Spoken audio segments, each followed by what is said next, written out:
Assalamualaikum warahmatullahi wabarakatuh.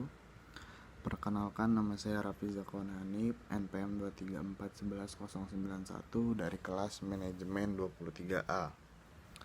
Kali ini saya akan menjelaskan tentang perencanaan dan tujuan organisasi dari mata kuliah pengantar manajemen.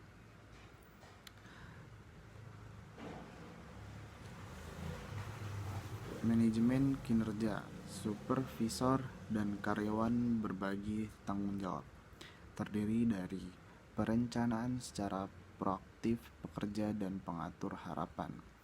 Terus memantau pertujuan, mengevaluasi kinerja secara ringkasan, mengenali dan memberi imbalan yang baik pertunjukan.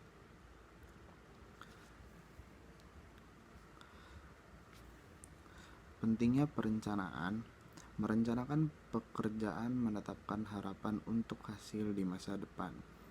Menghubungkan pekerja karyawan dengan misi Departemen Pertahanan dan bagaimana pekerjaan tersebut diturunkan kepada karyawan.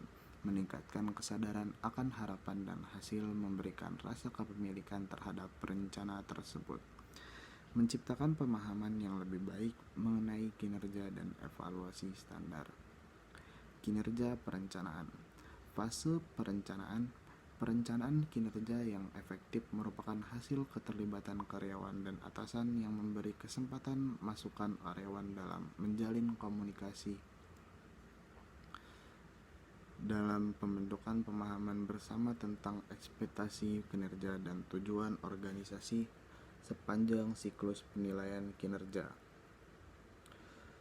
Peran dan tanggung jawab tahap perencanaan.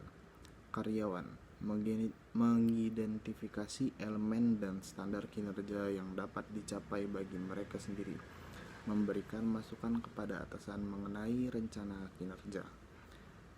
Ajukan pertanyaan untuk memperjelas harapan supervisor terhadap kinerjanya.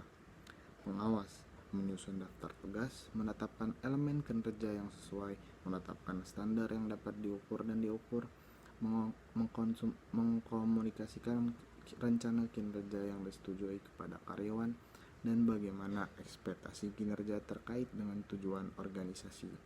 Mendorong komunikasi dua arah yang berkesinambungan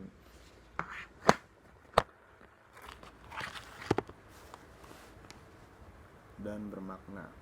Secara proaktif mengkomunikasikan rencana tersebut kepada karyawan. Elemen kinerja. Elemen kinerja menggambarkan pekerjaan apa yang harus dilakukan. Rencana kinerja harus memiliki minimal 1 elemen kinerja penting, maksimal 10 elemen. Dan setiap elemen kinerja harus memiliki standar terkait yang mengidentifikasikan ekspektasi.